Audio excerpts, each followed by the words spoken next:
பாடலுக்குரிய விளக்கத்தை சிந்திப்போமாக. இறைவன் தோற்றம் சுயமானது. பேரறிவு கொண்ட பிரான் அவர். இரவா தன்மை உடையவர். அமிர்த சுரூபமாய் உடையவரும் அவரே. ஒருவரின் அடிமை போல் வாழும் நான் கீழ்நிலையில் இருந்தேன். அடுத்தவரை அண்டி அடிமையாய் வாழும் நாயாக இருந்த என்னை நாணியாக மாற்ற உனது அருளை என்பால் காட்டினாய்.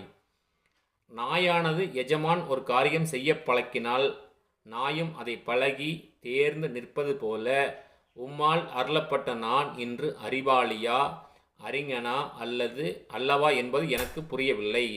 அதையும் நீர்தான் விளக்க வேண்டும் என்று வேண்டுகிறார். கடலருகே கலக்கும் நதியின் முகத்துவாரத்தில் நதிநீர் கடலின் தன்மையும் தனது இயல்பான தூய நிலையும் மாறி மாறி காணப்படும். அதுபோல இறைவன் அருளால் கடலென்னும் அறிஞரடைவில் கலந்திடும் நதியானேன் என்பதை தன் வழியில் சுவாமிகள் விளக்குகிறார். அதாவது என்ன சொல்றாரு பாருங்க, நம்முடைய இறைவனின் தோற்றம் சுயமானது. அவர் பேரறிவு கொண்ட பிரான் என்றும் இரவா தன்மை உடையவர் என்றும் அமிர்தமான சொரூபம் உடையவராகவும் நம்முடைய இறைவன் இருக்கிறார் என்பதை சுட்டி காட்டுகிறார். ஒருவரின் அடிமை போல் வாழும் கீழ்நிலையில் இருந்ததாக நம்முடைய மாணிக்கவாச சுவாமிகள் தன்னை அவ்வாறு கூறுகிறார். எப்படி சொல்றார் பாருங்க நம்முடைய மாணிக்கவாச சுவாமிகள்.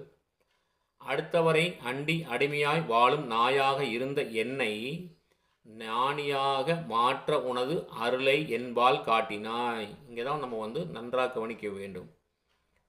அடுத்தவரை அண்டி அடிமையாய் வாழும் நாயாக இருந்த என்னை ஞானியாக மாற்ற உனது அருளை அன்பால் காட்டினாய். நாயானது எஜமான் ஒரு காரியம் செய்ய பழக்கினால் நாயும் அதை ஏற்று பழகி தேர்ந்து நிற்பது போல உம்மால் அருளப்பட்ட நான் இன்று அறிவாளியா அறிஞனா அல்லவா என்பது எனக்கு புரியவில்லை. அதையும் நீர்தான் விளக்க வேண்டும் என்று வேண்டுகிறார். கடலிலே கலக்கும் நதியின் முகத்வாரத்தில் நதியின் நீர் கடலின் தன்மையும் தனது இயல்பான தூய நிலையும் மாறி மாறி காணப்படும். அதாவது ஒரு நதி கடலை போய் கலந்துச்சு வைங்களேன், கடலோட உப்புத்தன்மை கடலை கலந்தோன்னா மாறிடும். கலப்பதற்கு முன்னாடி அந்த நதியோட இயல்பான தன்மையில் இருக்கும். அதைத்தான் அங்கே குறிப்பிடுகிறார்கள். அதுபோல இறைவன் அருளால் கடல் என்னும் அறிஞர் நடுவில் கலந்திடும் நதியானேன் என்பதை தன் வழியில் நம்முடைய மாணிக்கவாச சுவாமிகள் விளக்குகின்றார்.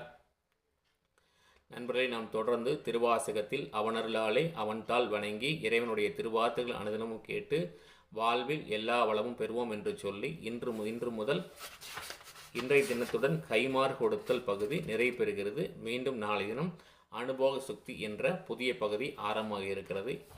அந்த பகுதியும் இறைவன் அருளாலே அவன்தாள் வணங்கி நாம் தொடர்ந்து சிந்திப்போம் என்று சொல்லி விடைபெறுகிறேன். நன்றி, வணக்கம்.